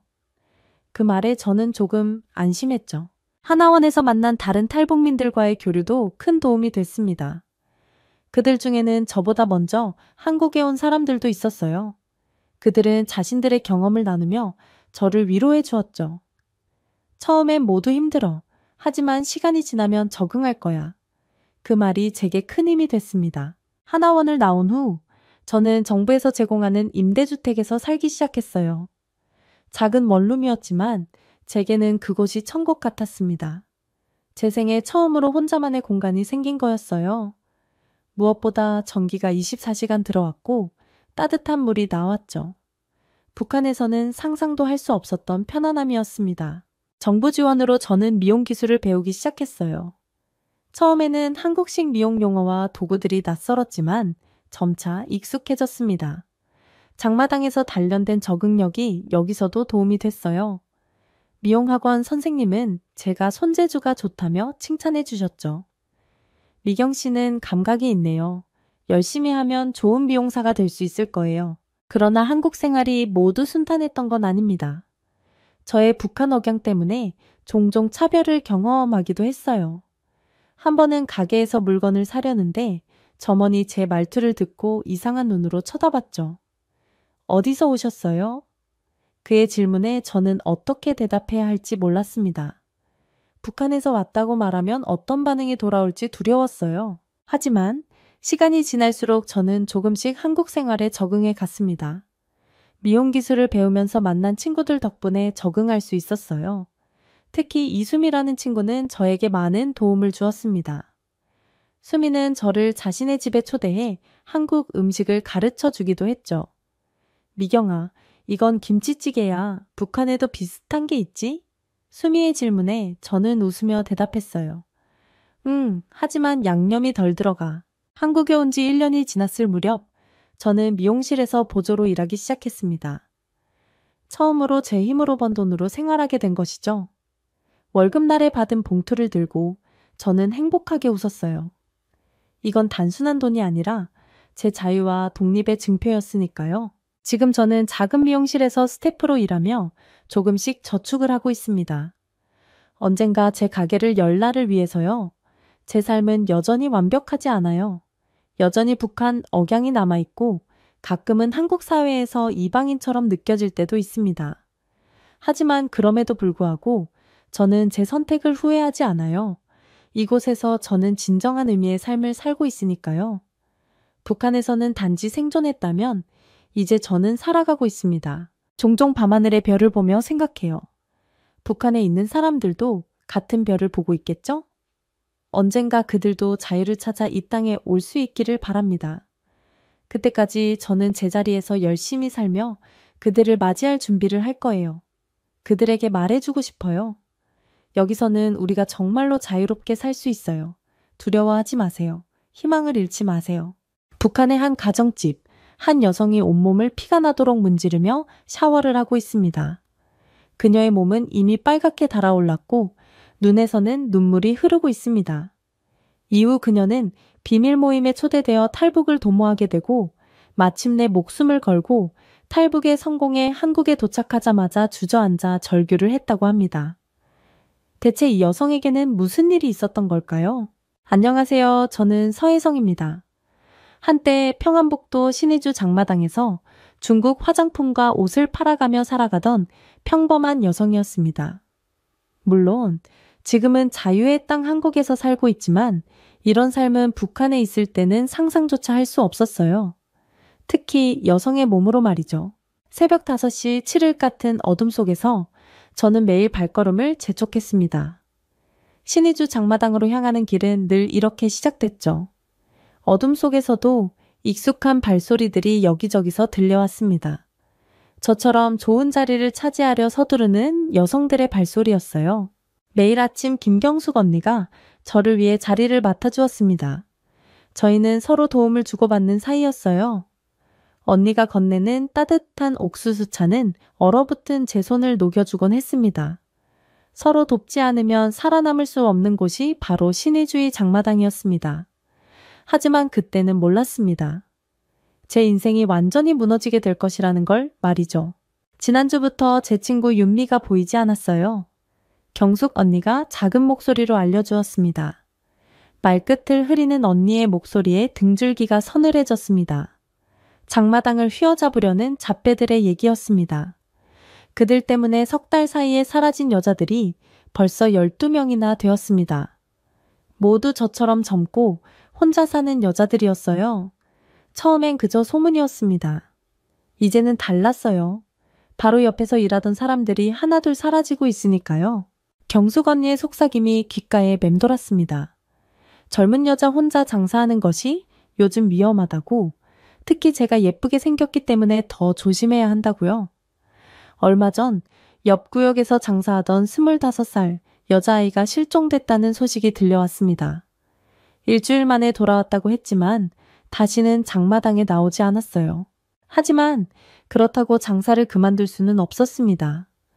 홀어머니의 당뇨약을 사려면 조금이라도 더 팔아야 그나마 약값이라도 마련할 수 있었으니까요. 어머니의 병세는 날로 악화되었고 중국산 약이 아니면 치료가 힘들었어요. 그렇게 해가 저물어갈 무렵 저는 특별히 늦게까지 장사를 해야 했습니다. 중국에서 막 들여온 고급 화장품이 있었기 때문이죠. 팔지 못하면 또 굶어야 하기에 두려웠지만 더 장사를 이어가기로 했어요. 본전은 건져야 했으니까요. 마지막 손님이 떠나고 이제 그만 정리할까 생각하며 짐을 싸기 시작했어요. 그리고 그때였습니다. 등 뒤에서 들리는 발소리에 심장이 덜컥 내려앉았어요. 보이부 완장을 찬 남자들이 나타났습니다. 뭔가 이상했어요. 보이부가 아닌 것이 분명했고 제가 재빨리 도망치려는 순간 누군가 제 팔을 거칠게 잡아챘습니다. 인적 드문 골목으로 끌려가는 순간 온몸이 얼어붙었어요. 그날 밤 저는 3명의 남자들에게 인간 이하의 대우를 받았습니다. 제 인생에서 가장 끔찍한 밤이었어요. 제 존재 자체가 부정당하는 느낌이었습니다. 찢어진 옷가지를 부둥켜 안고 저는 한참을 움직이지 못했습니다. 온몸이 얼어붙은 듯했고 정신은 혼미했어요. 겨우 몸을 일으켜 집으로 향했지만 다리가 자꾸만 휘청거렸습니다. 그 사건 이후 저는 일주일째 똑같은 악몽에 시달렸습니다. 한밤중에 눈을 뜨면 그날의 기억이 생생하게 떠올랐습니다. 거친 숨소리, 차가운 시멘트 바닥, 찢어지는 옷자락. 이불을 덮어도 떨림이 멈추지 않았어요. 매일 밤 뜨거운 물로 몸을 씻었지만 그들의 손길은 지워지지 않는 것 같았습니다. 피부가 벗겨질 때까지 문지르고 또 문지르면 때밀이 수건에 피가 묻어나와도 멈출 수 없었어요. 거울 속의 멍자국은 조금씩 옅어졌지만 마음의 상처는 더 깊어만 갔습니다. 그렇게 방 안에서만 지내다 보니 쌀이 떨어졌어요. 며칠을 굶었습니다. 배고픔보다 더 무서운 건 밖으로 나가야 한다는 생각이었어요. 하지만 더는 버틸 수 없었습니다. 어머니의 병세는 점점 악화되었습니다. 당뇨 합병증으로 다리가 붓고 시력이 흐려졌어요. 약이 떨어진 지 사흘째였습니다. 어머니는 아무 말씀도 하지 않으셨지만 고통스러운 표정을 감추지 못하셨어요. 제가 왜 장마당에 나가지 않는지 물으셨을 때 단속이 심해서 잠시 쉬어야 한다고 거짓말을 했습니다. 어머니께 진실을 말할 수 없었어요. 결국 저는 새벽녘 아무도 없을 시간을 골라 근처 시장으로 향했습니다. 다리가 떨려 제대로 걸을 수 없었어요. 모든 그림자, 모든 발소리가 그날 밤의 공포를 떠올리게 했습니다. 마침내 시장에 도착했을 때 제 얼굴은 땀으로 범벅이 되어 있었어요. 쌀을 사려고 하는데 한 아주머니가 제 얼굴이 많이 상했다고 말했습니다. 그 목소리에는 이상한 따뜻함이 있었습니다. 그 목소리에 저도 모르게 눈물을 흘리자 아주머니는 자신도 비슷한 일을 겪었다고 말했어요. 그리고 저와 같은 사람들이 더 있으니 함께 만나보지 않겠냐고 제안했습니다. 처음엔 거절했어요. 누구도 믿을 수 없었으니까요. 하지만 아주머니는 포기하지 않았습니다. 매일 아침 제가 사는 집 앞에 쌀과 반찬을 두고 갔어요. 문 밖에 놓인 음식을 보며 얼마나 울었는지 모릅니다. 그 시기에 유일한 위안은 리민이었습니다. 어느 날 저녁, 조심스럽게 제 집 창문을 두드렸어요. 제가 왜 오지 않느냐고 걱정했다고 말했습니다. 처음에는 문을 열어주지 않았어요. 하지만 리민의 진심 어린 목소리에 마음이 흔들렸습니다. 문을 열었을 때 리민의 얼굴에는 충격이 번졌어요. 제 얼굴에 멍자국, 부은 눈, 헝클어진 머리카락을 보고 말을 잇지 못했습니다. 그제서야 저는 무너졌어요. 어떤 일이 있었는지, 그들이 어떻게 저를 대했는지 모든 것을 토해냈습니다. 리민은 여기서 나가자고 했습니다. 중국으로 가면 안전하다고요. 하지만 저는 고개를 저었어요. 어머니를 두고 어떻게 갈 수 있겠습니까? 리민은 어머니도 함께 데려갈 방법을 찾겠다고 약속했지만 저는 확신할 수 없었습니다. 탈북의 위험성을 잘 알았어요. 게다가 어머니의 건강 상태로는 국경을 넘는 것이 불가능했습니다. 리민은 이해해야 한다며 그저 제가 안전하기를 바란다고 말했어요. 그리고 일주일에 한 번씩 약을 가져오겠다고 약속했습니다. 리민의 따뜻한 마음이 처음으로 제게 작은 희망을 주었어요. 마침내 일주일이 지나고 저는 아주머니를 따라 나섰습니다. 낡은 주택 깊숙한 곳, 평범한 집 지하실에서 그들을 만났어요. 5명의 여성들이 둘러앉아 있었습니다. 젊은 여자도 있었고 나이든 여자도 있었어요. 하지만 그들의 눈빛은 모두 같았습니다. 제가 겪은 고통을 아는 눈빛이었어요. 모두가 자신을 친 언니처럼 생각하라고 했습니다. 그 말에 눈물이 차올랐어요. 그들은 각자의 이야기를 나누기 시작했습니다. 청진 장마당에서 온 여성, 해산에서 작년에 일을 겪은 여성. 한 사람 한 사람의 이야기를 들으며 눈물이 흘렀어요. 저만 당한 일이 아니었습니다. 곳곳에서 수많은 여성들이 같은 고통을 겪고 있었어요. 그리고 그날 저는 처음으로 마음을 열 수 있었습니다. 처음으로 모든 것을 이야기할 수 있었어요. 30쯤 되어 보이는 정희라는 여성이 이대로 당하고만 있을 수 없다며 함께 보이부에 가자고 했습니다. 한 명이 아닌 여러 명이면 그들도 무시하지 못할 거라고요. 그 말에 모두가 침묵했습니다. 두려움과 용기가 뒤섞인 침묵이었어요. 정희의 단호한 눈빛에 저도 모르게 고개를 끄덕였습니다. 하지만 마음 한구석에서는 의문이 있었어요. 정말 보이부가 우리의 이야기를 들어줄까? 그들과 다를까? 다음 날 비밀 모임에 다시 참석했습니다. 이번에는 정희의 제안에 적극 동참하기로 했어요. 우리는 준비했습니다. 각자의 피해 일시와 장소, 가해자의 특징을 기록했어요. 저는 특별한 재능이 있었습니다. 어릴 때부터 그림을 잘 그렸어요. 제가 본 가해자들의 얼굴을 정확히 그려냈습니다. 특히 그들 중 리더처럼 행동하던 눈 밑에 점이 있는 남자의 얼굴은 잊을 수 없었어요. 그의 얼굴을 종기에 옮기는 동안 손이 떨렸지만 끝까지 그려냈습니다. 모임에서 만난 여성들과 더 친해졌어요. 서로의 아픔을 나누면서 조금씩 치유되는 느낌이었습니다. 특히 정희는 제게 큰 힘이 되었어요. 정희는 한때 교사였지만 비슷한 일을 당한 후 모든 것을 잃었다고 했습니다. 하지만 그 어두운 시간을 견뎌내고 이제는 다른 여성들을 돕고 있었어요. 정희는 아픔을 이기는 방법은 혼자 숨어 있는 게 아니라 함께 맞서는 것이라고 했습니다. 그 말이 제 가슴에 깊이 새겨졌어요. 이제 더 이상 피해자로 살지 않겠다고 결심했습니다. 어느 날 밤 어머니가 제게 물으셨습니다. 요즘 무슨 일이 있느냐고요? 얼굴색이 안 좋다고 하셨습니다. 어머니의 따뜻한 손길이 제 뺨을 어루만졌어요. 말하고 싶었습니다. 모든 것을요. 하지만 그럴 수 없었어요. 어머니의 병세를 더 악화시킬까 두려웠습니다. 그래서 그저 장사가 잘 안 된다고 대답했어요. 일주일 후 우리는 함께 보이부를 찾아갔습니다. 5명이 함께 증거를 들고 갔어요. 제 손은 떨렸지만 다른 여성들의 존재가 용기를 주었습니다. 특히 정희의 단호한 표정은 제게 힘이 되었어요. 하지만 현실은 우리의 기대와 달랐습니다.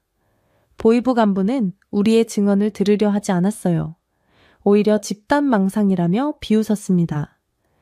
불순한 의도로 국가기관을 모함하려 했다고 했어요. 외국 물건이나 팔면서 대체 무슨 할 말이 있다는 건지 라고 조롱했습니다. 그렇게 우리의 증거는 무시됐고 진술은 부정됐어요. 간부가 조사는 끝났으니 모두 돌아가라고 말했을 때 안돼 한숨을 내쉬는 순간이었습니다. 최소한 처벌은 면한 것 같았으니까요. 하지만 그때 갑자기 젊은 보이부원이 저를 불러 세웠어요. 서혜성 동무만 잠시 추가로 확인할 게 있으니 남으시오. 다른 언니들과 눈빛을 교환했지만 거부할 수는 없었습니다. 그가 저를 별도의 방으로 안내했어요. 다정한 목소리로 말하는 그가 차를 건넸습니다. 자신은 제 말을 믿는다며 좀 더 자세히 말해주면 도움이 될 것 같다고요. 순간 처음으로 누군가가 제 말을 들어준다는 생각에 경계가 풀렸습니다. 하지만 그때였어요. 갑자기 돌변한 그의 눈빛, 문이 잠기는 소리가 났습니다. 이런 예쁜 얼굴로 거짓말을 하면 쓰나? 제 뺨을 쓰다듬던 손길이 순식간에 거칠어졌고 저는 비명을 지르려 했지만 그의 손은 이미 제 입을 틀어막았어요. 공포에 질린 제 몸이 책상 위로 밀쳐졌습니다. 그렇게 제 옷이 찢어지고 저는 또다시 그 끔찍한 폭력의 희생자가 되고 말았어요. 2번이나 말이죠. 모든 것이 끝난 뒤 그는 마지막으로 경고했습니다. 이번엔 진짜 조심해야 할 거라고. 다음번엔 제 가족도 안전하지 않을 테니까요. 너희들 같은 게 무슨 인권 타령이야. 이후 보이부에 신고했다는 소식은 삽시간에 퍼졌습니다. 장마당에서 제 자리는 구석으로 밀려났고 좋은 자리는 다른 사람에게 넘어갔어요. 지나가는 사람들의 수군거림이 들렸습니다. 저 여자 때문에 단속이 더 심해졌다. 자업자득이지 뭐. 손님들도 하나둘 발길을 돌렸어요. 집에 돌아와 거울을 보았습니다. 멍자국은 거의 사라졌지만 눈빛은 점점 더 초점을 잃어가고 있었어요. 매일 밤 악몽에 시달리고 낮에는 사람들의 차가운 시선을 견뎌야 했습니다. 이제는 장마당에 나가는 것조차 두려워졌어요. 그렇게 혼자 남은 방 안에서 저는 매일 밤 흐느꼈습니다. 정의를 찾으려다가 오히려 더 깊은 나락으로 떨어진 것만 같았어요. 이제 더는 버틸 수 없을 것 같았습니다. 매일 아침 눈을 뜨는 것조차 고통이었어요. 창문 너머로 보이는 신의주의 하늘은 여전히 그대로인데 제 세상은 완전히 무너져 버렸습니다. 어쩌면 이대로 사라지는 게 나을지도 모르겠다는 생각이 들었어요. 그래서 저는 결국 결심했습니다. 세상에서 사라져버리기로요. 저는 곧바로 일주일 전부터 모아둔 수면제를 꺼내 들었습니다. 이제는 정말 지쳤으니까요. 매일 밤 끔찍한 기억들과 싸우다 지칠 대로 지쳤고 더는 버틸 힘도 남아있지 않았어요. 창밖은 어둠이 깊어가고 있었습니다. 수면제를 먹기 전 어머니께 마지막 편지를 써야겠다고 생각했어요. 떨리는 손으로 연필을 잡았습니다. 사랑하는 어머니께 죄송합니다. 불효녀인 제가 이런 선택을 하게 되어 정말 죄송해요. 하지만 더는 견딜 수가 없습니다. 매일 밤 악몽에 시달리고 깨어있는 순간에도 공포가 저를 놓아주지 않아요. 이제는 숨 쉬는 것조차 힘이 듭니다. 페니 종이 위에서 멈췄습니다. 그동안 있었던 일들을 어떻게 설명해야 할지, 제가 당한 폭력, 보이부에서의 끔찍한 일, 그 이후의 고립과 절망, 어머니는 이해하실 수 있을까요? 편지를 쓰다 보니 눈물이 흘러내렸어요. 잉크가 번졌습니다. 수면제를 들어올리는 손이 떨렸어요. 이제는 정말 끝이구나. 마지막으로 한 번만 더 거울을 보고 싶었습니다. 그런데 그때였어요.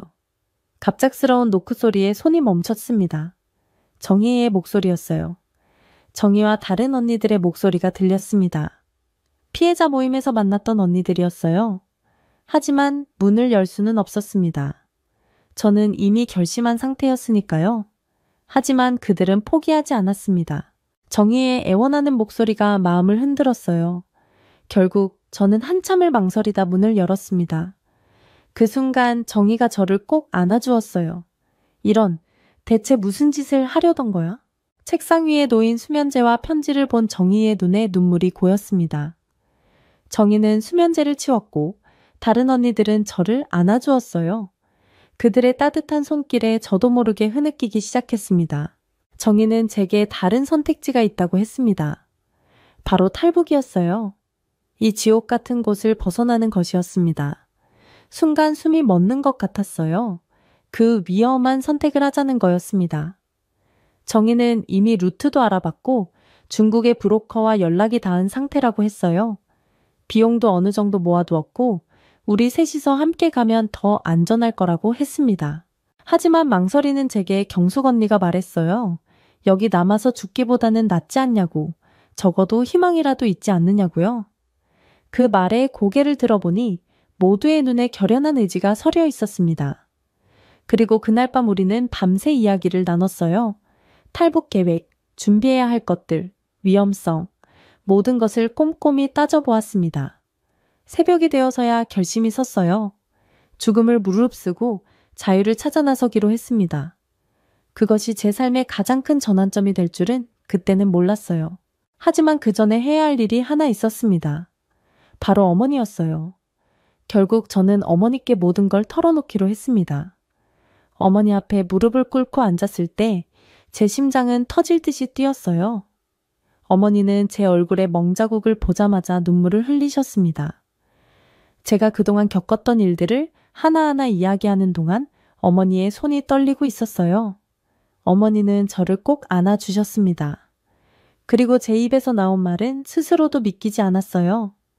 어머니도 함께 가자고, 우리 모두 이곳을 떠나자고 했습니다. 어머니는 처음에 놀라셨어요. 그렇게 위험한 일에 대해 섣불리 결정할 수 없다고 하셨습니다. 하지만 저는 간절히 설득했어요. 이곳에서는 더 이상 제가 안전하지 않다고, 우리 모두 새로운 삶을 찾아야 한다고요. 어머니는 결국 고개를 끄덕이셨습니다. 그렇게 우리는 새로운 이야기를 나눴어요. 날이 밝아올 무렵 어머니가 마침내 결정을 내리셨습니다. 우리 모두 함께 가자고요. 이후 저는 곧바로 리민에게 연락했어요. 리민은 예상대로 탈북을 돕겠다고 했습니다. 하지만 비용 문제가 있었어요. 5명이 되니 브로커 비용이 크게 늘어났습니다. 1인당 2만 달러, 총 10만 달러가 필요했어요. 턱없이 부족한 금액이었지만 어머니의 친척들이 도와주기로 했습니다. 한 달 뒤, 드디어 모든 준비가 끝났어요. 출발 전날 밤, 저는 마지막으로 집을 둘러보았습니다. 제가 자라온 곳, 부모님의 추억이 가득한 곳. 다음날 새벽 2시 저희는 두만강 근처에 숲속에 웅크리고 앉아 있었어요. 리민의 말대로 국경 경비대가 교대하는 시간을 기다리고 있었습니다. 살을 내는 듯한 한겨울 바람이 불어왔지만 지금은 추위도 느끼지 못했어요. 곧 건너야 할 강물을 바라보며 저도 모르게 어머니의 손을 꼭 잡았습니다. 리민이 작은 목소리로 준비됐는지 물었어요. 우리 5명은 서로를 바라보며 고개를 끄덕였습니다. 경숙 언니가 떨리는 손으로 작은 가방을 어깨에 메고 정희는 마지막으로 주위를 살폈습니다. 리민의 신호와 함께 우리는 조심스레 강변으로 내려갔습니다. 달빛에 반사된 강물이 시커멓게 흐르고 있었어요. 빨리 움직여야 했습니다. 15분 안에 건너지 못하면 위험했어요. 우리는 강물로 들어섰습니다. 차가운 물이 발목을 적셨을 때 숨이 턱 막혔어요. 겨울 두만강은 얼음장 같이 차가웠습니다. 서로 손을 꼭 잡으라는 리민의 말에 우리는 손에 손을 마주 잡았어요. 그렇게 기적처럼 중국 땅에 도착했을 때 우리는 말 한마디 할 수 없었어요. 이후 저희는 리민이 말했던 조선족 마을로 향했어요. 젖은 옷이 얼어붙어 걷는 것조차 힘들었지만 멈출 수는 없었습니다. 새벽 4시가 되어서야 한 농가에 도착했어요. 나이든 조선족 할머니가 우리를 맞이했습니다. 저희는 사흘을 그곳에서 숨어 지냈어요. 할머니는 우리에게 따뜻한 음식과 옷을 주셨습니다. 하지만 편히 쉴 수는 없었어요. 인신매매단이 근처를 자주 돌아다닌다는 할머니의 경고에 늘 긴장한 채로 지내야 했습니다. 결국 우리는 다시 길을 나섰어요. 공안을 피해 밤에만 이동했습니다. 낮에는 숲속에 숨어 지내며 먹을 것을 구했고 밤이면 리민이 알려준 경로를 따라 남쪽으로 향했어요. 라오스 국경에 도착했을 때 새로운 시련이 시작됐어요. 울창한 정글은 또 다른 위험으로 가득했습니다. 밤마다 들리는 뱀의 쉬쉬 소리, 전갈의 위협, 숨 막히는 더위. 매 순간이 생존과의 싸움이었어요. 한 달 반의 정글 생활 끝에 마침내 태국 국경 마을이 보였습니다. 하지만 그때 어머니가 쓰러지셨어요. 고열로 의식이 혼미해지는 거였습니다. 언니들과 제가 번갈아 업으며 마을까지 겨우 걸어갔어요. 마을 입구에서 더는 걸을 수 없었습니다. 우리 모두 탈진 상태였어요. 태국 경찰이 우리를 발견했을 때 저는 겨우 한마디를 할 수 있었습니다. 난민입니다. 도와주세요. 경찰서에서 처음으로 편히 쉴 수 있었어요. 의사가 와서 어머니의 열을 내려주었고 우리에게 따뜻한 음식과 깨끗한 옷을 주었습니다. 처음으로, 정말 처음으로 안전하다고 느꼈어요. 병원 침대에 누워있는 어머니의 손을 잡고 저는 울음을 터뜨렸습니다. 창밖으로 태국의 새벽이 밝아오고 있었습니다. 두만강을 건넌 그날 밤부터 여기까지 우리가 걸어온 길이 주마등처럼 스쳐 지나갔어요. 이제 우리는 자유의 땅에 도착했지만 아직 마음의 절반은 먼 곳에 남아 있었습니다. 그리고 마침내 인천공항에 도착한 순간 숨이 멎는 것만 같았습니다. 하늘로 치솟은 유리천장, 반짝이는 대리석 바닥, 깨끗한 공기. 마치 영화 속 한 장면처럼 비현실적이었어요. 마치 다른 별나라 같았습니다. 화장실에 들어갔을 때는 어머니와 함께 한참을 멍하니 서 있었어요. 반짝이는 거울, 자동으로 물이 나오는 세면대, 끝없이 나오는 휴지. 어머니는 우리가 지금 꿈을 꾸고 있는 건 아닌지 떨리는 목소리로 물으셨습니다. 국정원으로 향하는 차 안에서는 두려움이 밀려왔습니다. 북한의 보위부가 떠올랐거든요. 차가운 신문실, 고함치는 조사관들, 책상을 내리치는 소리. 하지만 조사실 문이 열리자마자 받은 충격은 평생 잊지 못할 거예요. 고생 많으셨다며 따뜻한 커피 한 잔을 권하는 부드러운 목소리에 고개를 들어보니 여성 조사관이 따뜻한 미소를 짓고 있었습니다. 순간 현실감이 사라졌어요. 테이블 위에는 과자와 물도 놓여 있었습니다. 이게 정말 조사실이 맞나 혼란스러웠지만 낯선 편안함이 온몸을 감쌌어요. 조사는 마치 대화를 나누듯 진행됐습니다. 제 이야기에 고개를 끄덕이는 조사관들, 폭력도, 고성도, 협박도 없었어요. 처음으로 제 이야기를, 제 아픔을 누군가가 진심으로 들어주는 것 같았습니다. 하나원 가는 날 가슴이 터질 것만 같았어요. 차창 밖으로 보이는 풍경이 마치 영화의 한 장면 같았습니다. 하나원에 도착해서 본 건 호텔 같은 방이었어요. 침대, 책상, 옷장, 모든 것이 새 것이었습니다. 이게 다 우리를 위한 거냐며 침대에 앉아있는 게 죄송할 정도로 깨끗했습니다. 하나원에서의 교육은 충격의 연속이었어요. 컴퓨터실에 들어갔을 때는 숨이 막힐 것 같았습니다. 한 사람당 한 대씩 컴퓨터가 있다니 북한에서는 과학자들도 쉽게 만질 수 없는 것이었는데요. 더 놀라운 건 따로 있었어요. 홀로 거리를 걷는 여성들이었습니다. 당당하게 걷는 직장 여성들, 친구들과 웃으며 걸어가는 여학생들, 조깅하는 여성들까지. 그들의 얼굴에는 두려움이라곤 찾아볼 수 없었어요. 북한에서는 해가 지면 여자들은 집 밖으로 나오지도 못했는데 이곳의 여성들은 마치 낮과 밤에 구분 없이 자유로워 보였습니다. 카페에서 아르바이트를 시작한 저는 점차 새로운 삶에 적응해 갔습니다. 그리고 탈북자 지원단체에 가입해 자원봉사를 하며 자신과 같은 경험을 한 여성들을 돕는 일을 시작했어요. 저는 법학을 공부하기 시작했습니다. 북한 여성 인권을 위한 활동가의 길을 걷기로 결심했어요. 어느 날 카페에 온 손님이 제가 그린 두만강 그림을 보고 감탄하며 그 이야기를 듣고 싶다고 했습니다. 그는 미술치료사로 제게 그림을 통해 자신의 경험을 치유하고 다른 탈북 여성들도 돕자고 제안했어요. 그렇게 저는 꽃잎 같은 발걸음이라는 치유 프로그램을 시작했습니다. 북한에 남겨진 여성들을 기억하고 그들의 목소리가 되기 위해 새로운 여정을 시작했어요. 저의 발걸음이 앞으로 가는 길에 꽃잎을 뿌리는 것처럼 북한의 많은 여성들에게도 그 꽃잎이 닿기를 바랍니다. 우리의 발걸음이 모여 꽃길이 되는 그날까지 오늘도 한 걸음 내딛습니다.